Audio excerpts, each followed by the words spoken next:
What is Munchausen syndrome by proxy?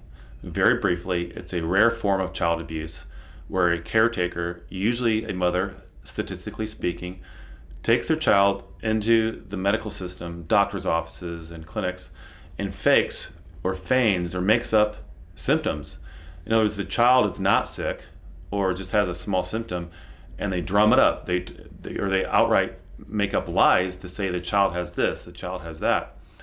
And over time, one of the symptoms of this type of abuse is a child is in the hospital all the time, and lots of different doctors, and this parent goes doctor shopping. I've seen this all, by the way, firsthand, and I'm speaking from experience and from what I've also learned with books and on the internet and on YouTube.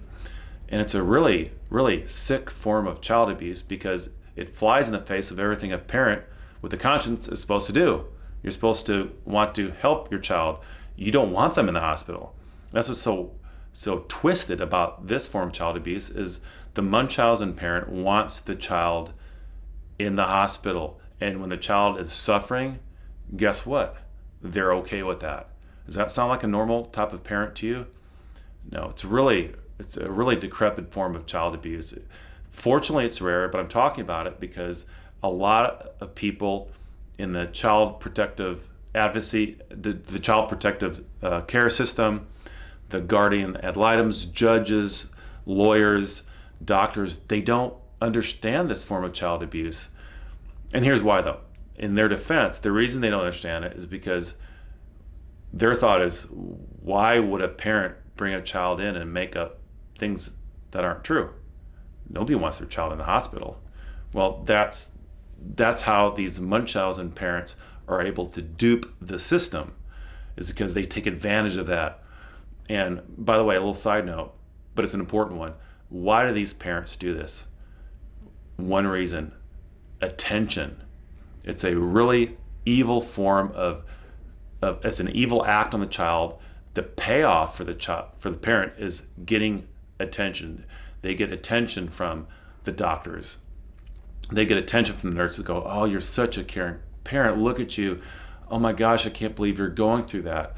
And you and I can't understand this, but it exists, and it's out there more than what the literature that I read about says. It's much more common than the books I read and the literature I've read on it talk about. I've seen it. I have a friend that saw it. My sister is very intimately acquainted with this from things she's seen as a nurse. It's out there, but sadly the professionals just don't know about it. But let me give a couple of telltale signs. These are signs that happen to me, and maybe this can help you in your situation if you're thinking this might be happening to your son or daughter or loved one. First of all, these parents like to doctor shop. Okay? They don't just go to one doctor over the course of 3-5 years with little Johnny or little Susie. No, they go a lot. In my case, it was well over a dozen doctors by the time my son was 12. They also, your son or daughter, this kid that we're talking about, has lots and lots of medications.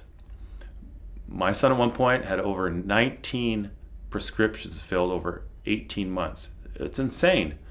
Yet, when my son was with me, guess what? During extended periods of time, he was healthy. There's nothing wrong with him. Yet, when he went back to mother, guess what? He was back in the hospital again. One quick example. During summer, I got him weaned off of Miralax, which is a constipation medicine to help with constipation. I wean him off of it with basically good eating, fibrous foods, lots of foods with roughage, and I wean him off it. And I was proud of that, and I let mom know that.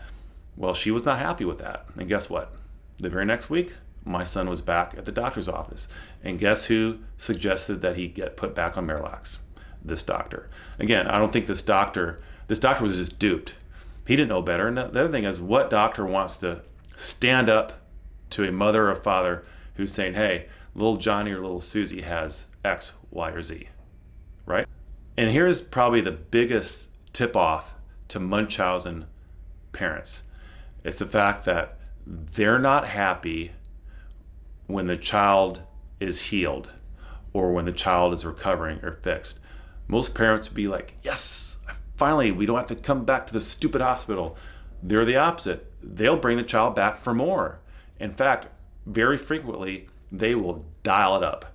They'll actually take exaggerated symptoms and say, no, this is not what the child needs. They need this, this, and this.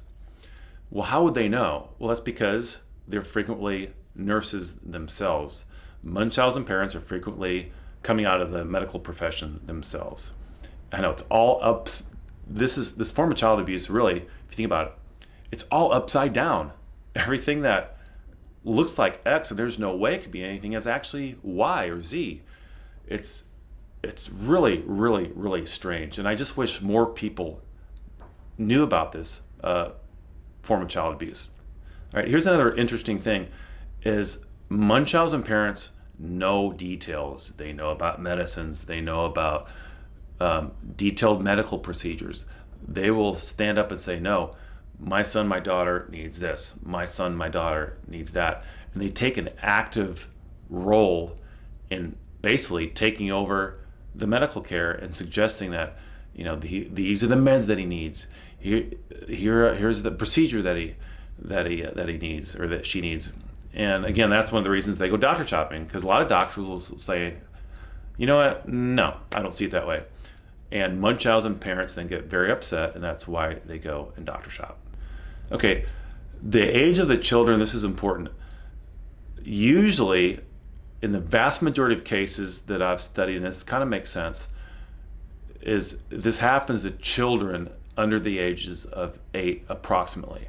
In other words, this is not done very often to 16-year-olds. Why is that? Well, it's because a 16-year-old knows his or her body enough to go, no, what are you talking about? I'm not sick. I don't have these symptoms that you're claiming that I have. What are you talking about? No, I'm not going to a doctor. I'm definitely not going to take these meds. And really, you think I need this type of invasive procedure? So it's usually done on younger kids under the age of 6. So that is the pattern. And let me sum it up really quickly. The pattern of the Munchausen parent. The parent is not happy when the child is fixed. The parent doctor shops. It's not uncommon for a dozen different doctors over a dozen different years that the parent is onto. They're very frequently in the medical profession themselves. The most common profession for a Munchausen parent is a nurse. Details, they know a lot of details about medicine and especially about drugs. All right, and the last one that I haven't talked about yet is the child misses a lot of school. In my case, my son missed 50 days, full or partial, in one particular school year that this all was going on. That's another big telltale sign. So if you add up all this together, it points towards a parent that's got Munchausen syndrome by proxy. Now, what are the solutions? You know what? I'm not a doctor. I'm not in the illegal profession, but the best solution is to remove that child from that home. How? I don't know. Please give me your thoughts and feedback in the comments below on this video. I don't know. Short of removing that, clearly I think we'll all agree, this is an abusive home where this happens. We got to remove the children from the home. How to do it, short of putting video cameras in every single clinic and every single doctor's office around America, I really don't know. But that's, in a nutshell, this form of abuse. The awareness needs to get out there that this exists. Right now, sadly, a lot of people that are tasked with protecting children whose parents fail them don't know about it. So that's why I'm doing this video. I'm hoping to spread awareness of it. And please share in the comment section. Please, please, please share in the comment section your experiences if you've been this child who's had to deal with this stuff. Please add on to what I'm talking about here today and tell us what are the symptoms, what are the kind of things that they did to you, and how did you recover, and what are some tips you can give us to help teach other people. And once those flow in, I would love to do another video shedding insight and maybe some really effective tips or strategies to try to counter this really wicked form of child abuse. Thanks for watching.